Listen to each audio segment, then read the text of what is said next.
and welcome to the weekly moon update where we talk about the moon energy for the current week. And this week, we are talking about October 2nd through the 8th. I cannot believe that we are here in October. I am feeling a little bit like, like October is my favorite month of the year, and I'm feeling a little bit like, oh no, I don't have anything planned or I'm not ready.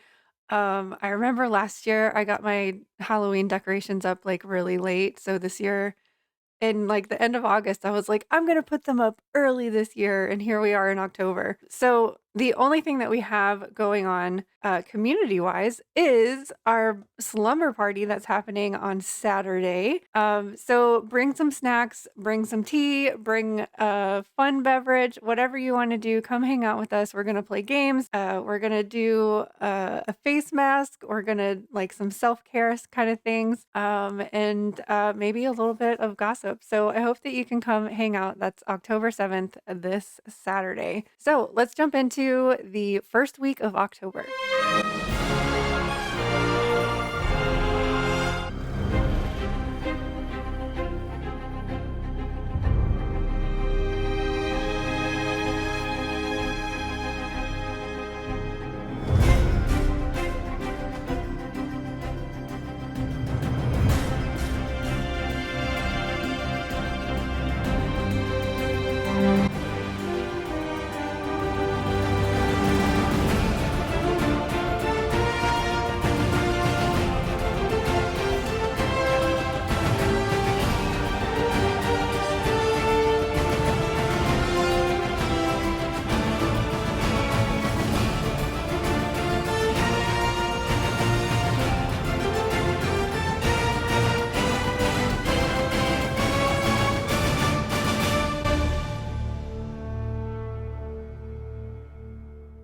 So last week we had our big bright Aries full moon. Hopefully you have kind of calmed down a little bit because we're starting off our week here with Taurus energy and a waning moon. We have a waning moon all week, waning gibbous moon at the beginning of the week, and then we will have our last quarter on Friday, and then the moon will continue to decrease with a waning crescent moon.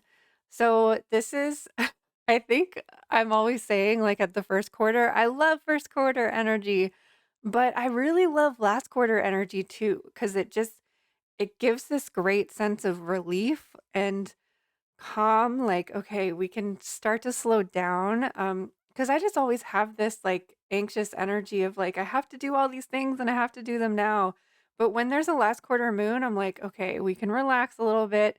Let's look at what we need to prioritize for the rest of the waning cycle and see what we can like put into the next moon cycle. What do you want to start with the Libra energy? Because we're still here. We're closing out the Virgo moon cycle, even though we are currently in the sun is in Libra.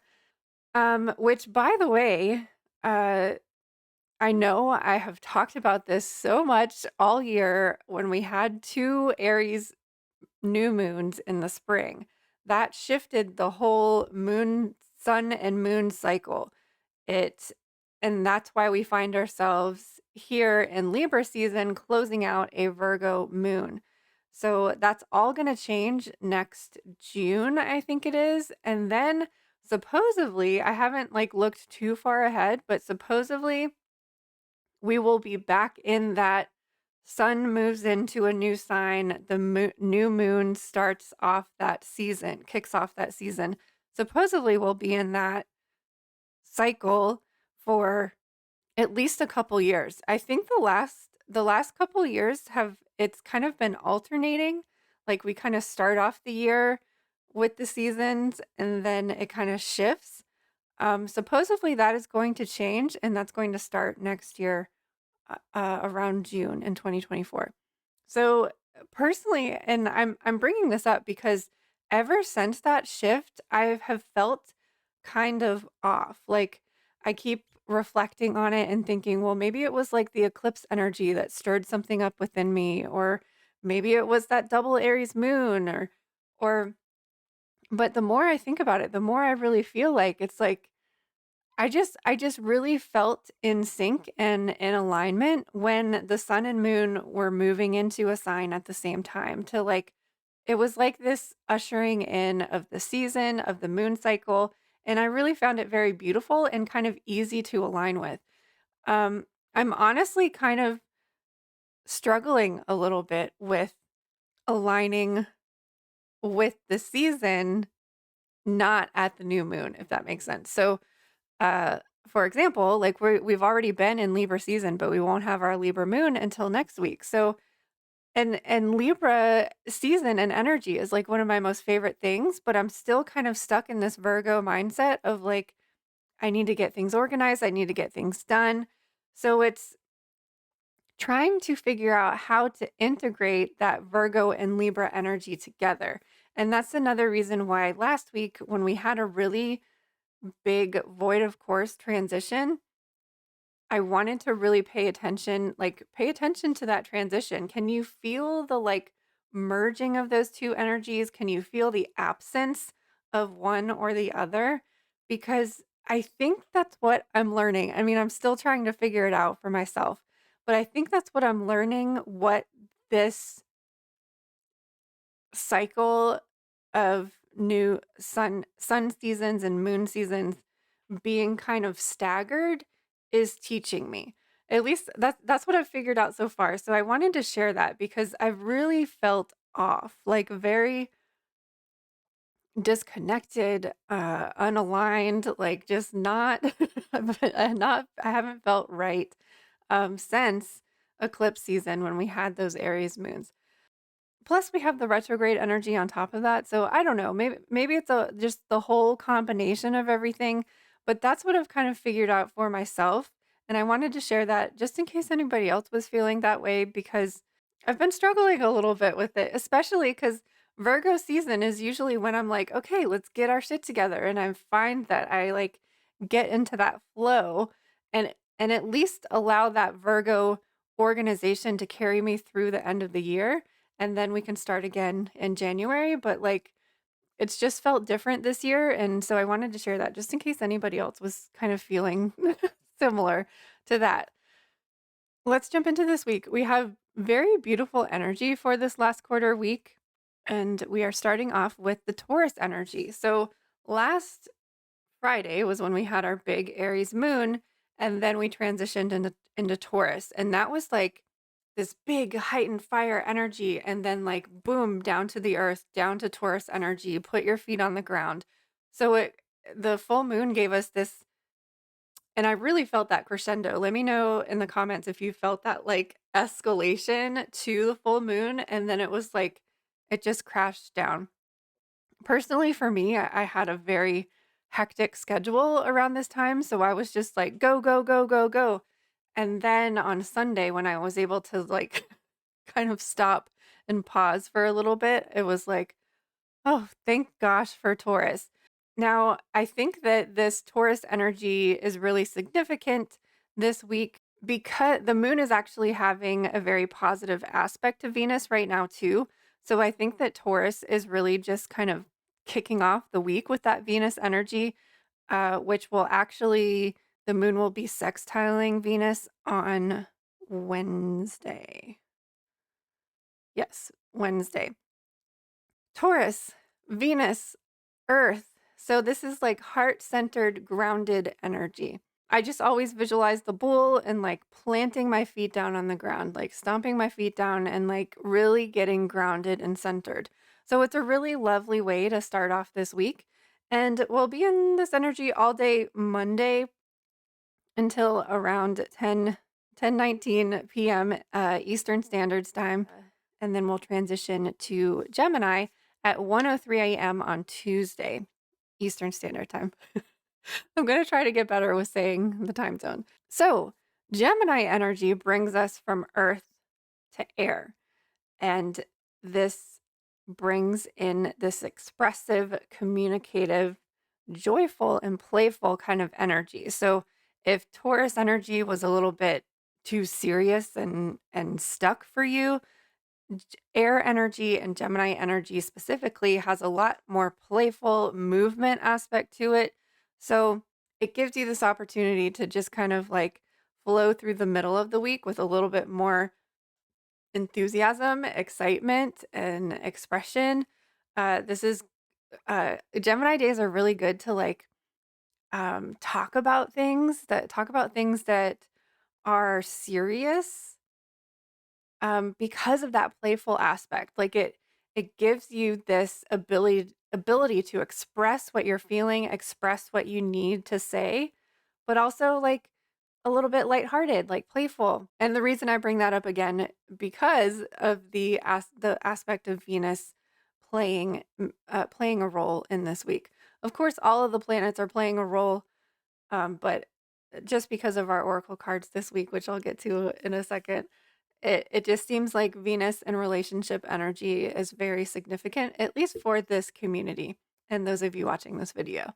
So if you have anything serious to talk about, Tuesday and Wednesday would be a good day to do that. It's also a good time to just like write about things, like journal and get things out of your brain and onto page and like being able to look at different aspects of things in a unique way. So, I mean, I'm always talking about journaling. The 2024 planner is actually going to be a little bit more journally, so it's gonna be like a planner slash journal, which I guess it kind of already is, but I'm just trying to really put prompts in there that kind of help you tap into the energy of the moon cycles and how you can kind of explore that internally. Because I'm just a big journal fan. So express yourself Tuesday and Wednesday, and then Thursday is going to carry us into Cancer and our last quarter energy. So Cancer takes us from the Gemini air to watery Cancer. All of the water signs are going to be emotional, intuitive, and spiritual. That's what water energy teaches us. But Cancer specifically helps us discover the things that nourish us the most, that really makes you feel like home, even when you're not at home. These are things that you need, like your basic necessities, the things that you need to support yourself fully, versus Taurus kind of homey energy is more about those like physical, tangible creature comforts. Cancer energy is on that emotional level, because Taurus is earth, Cancer is water. This is the what is going to make you feel better? What's going to make you feel better? And if you're somebody who is too busy taking care of everybody else, or maybe you're just busy and you don't have time, if you set an intention to do something for yourself on a Cancer day, then at least you are taking care of yourself once a month. You're making that effort because that is a start. Anywhere you can start is good. And that's how the moon teaches us to transition and to transform and to grow and evolve slowly, one step at a time and one phase at a time. So set an intention, make a plan, jot something down in your calendar to do something that really nourishes you and only you, because we all know we cannot pour from an empty cup. And this is a waning Cancer moon, a decreasing Cancer moon. So this time of the month might make you feel like you're more allowed to rest and relax around this time because we're decreasing, we're not increasing. Now, that doesn't mean that you have the excuse to not do self-care things on a waxing Cancer day, but I'm one that, like, needs permission and wants to have an excuse to do things. So anything that gives me an excuse to take care of myself and to have some sort of self-care practice, I'm all for it. So remember to take care of yourself on Thursday and Friday. I do also want to point out that the Venus transition, the moon is sextiling Venus as we are transitioning into the Cancer energy. So this is lovey-dovey energy. This is thinking about how you can take care of yourself, nurture yourself in a sort of social aspect. Like, how can you nurture and care for your relationships? I also get the sense that this week and just like coming out of the Venus retrograde, I know it's been a few weeks now, but I think that I think the Venus retrograde kind of taught us or allowed us to become aware of the relationships that are truly good for us and to maybe let go of completely or kind of fizzle out relationships that aren't supporting you, that might be toxic or just not for your highest good. So, this Cancer moon sextiling Venus gives us this opportunity to like nurture and care for the people that we love and to maybe do a little bit of work on the relationships that mean the most to us. So this brings us into the last quarter energy, but which will eventually transform into the waning crescent energy. So this is about wrapping things up, letting things go, tying up loose ends. Hopefully the full moon in Aries illuminated something that you need to burn away, that you need to let go of. So this Cancery water energy can also cleanse and release, like after you like wash away all the ashes that the full moon burnt for you. But if you need to do some more burning, Saturday at 3:11 p.m. is when we transition into Leo. So we'll be in Leo from Saturday night into Sunday. And so if there's anything left over that you need to burn away with more fire energy, Leo gives you an opportunity to do that. And then we'll be starting off next week with Leo energy too. So waning Leo energy, waning fire energy, kind of lets you pick up the pieces after the fire, like sweep away those ashes, allow the dust to settle, the ashes to settle, allow things to, I call it lazy Leo energy, like lounge around, allow yourself, like allow things to settle and integrate and see what comes up for you. Waning Leo energy is very lazy energy. And what a perfect energy for a Sunday, anyways. So, to recap the energy of this week, we are starting off with Earth with our feet firmly planted on the ground. Then we transition into air so that we can feel a little bit more lighter, a little bit easier, maybe talk about things, journal about things, write about things, communicate things, say things. And then we are transitioning into water to cleanse, clear, and release with waning water energy. And then we end the week with fire again, but a more of a letting the ashes settle, letting the dust settle kind of energy. So let's take a look at our cards for this week. Look how beautiful they are together. So this is one of the reasons why was putting the emphasis on the Gemini expression relationship energy because we have someone new is coming. An important new relationship is on the horizon. Open your mind and heart so that happiness can enter your life. And then we have this throat chakra card, which just all of this blue energy, there's really this emphasis on the communication aspect for this week. And it really pointed me to the moon aspecting Venus in a positive way. So, as souls progress and evolve through the human experience, it takes more and more interactions with other souls to keep that evolution moving higher and higher. Because of that, the introduction of new people into your life has never been more important than it is right now. Someone new is about to enter your orbit. This may be the start of a romantic relationship. Someone previously unknown to you may catch you rather by surprise and bring a fresh flush of love and joy into your life.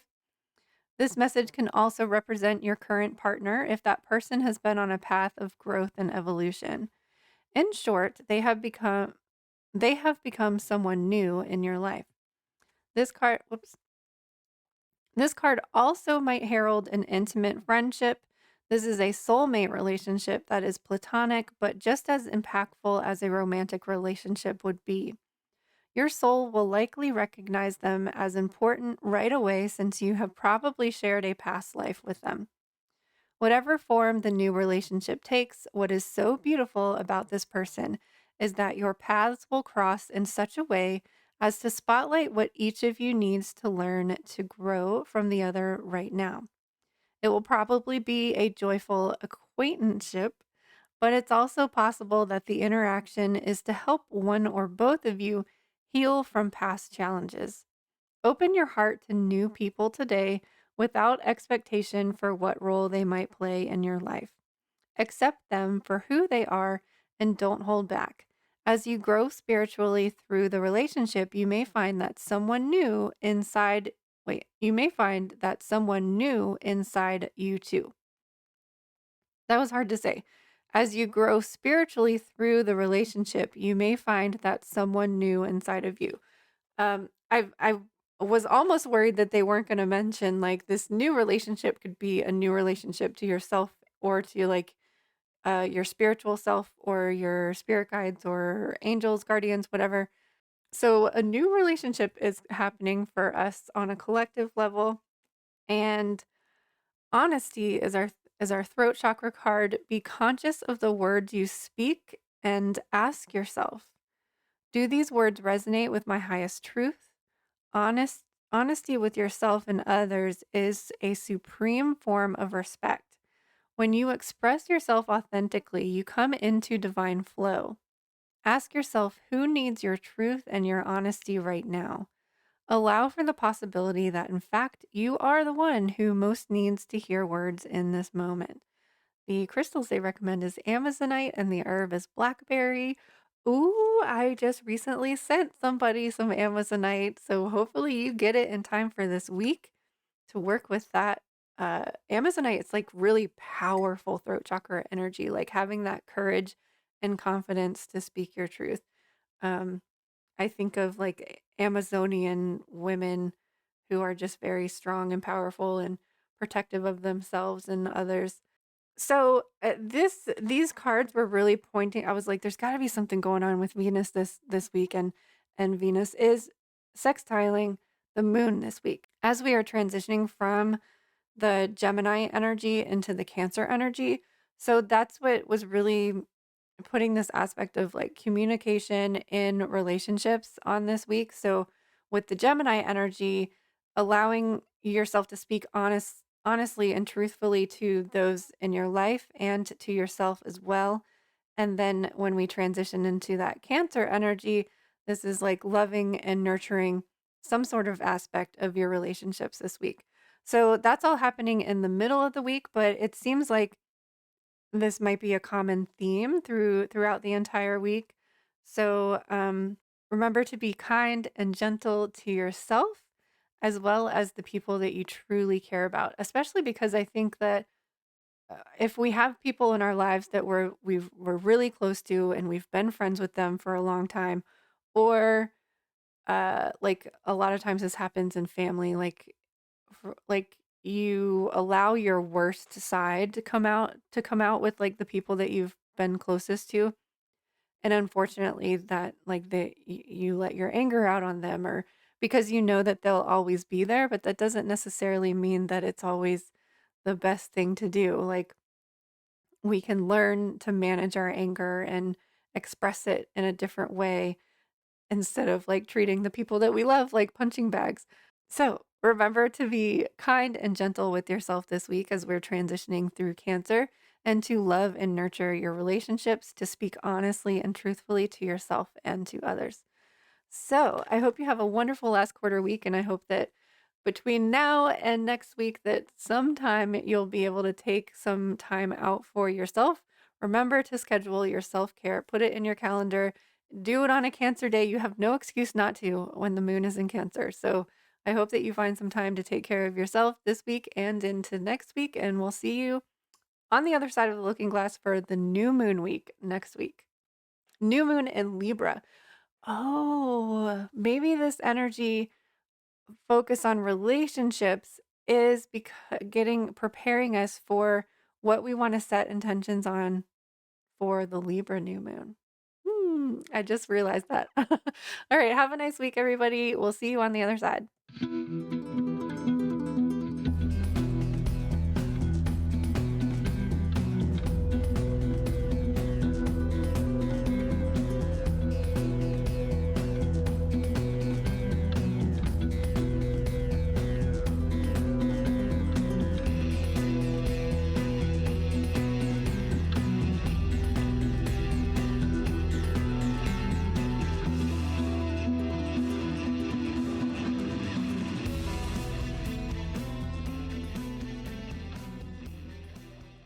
I didn't use my laser pointer at all today.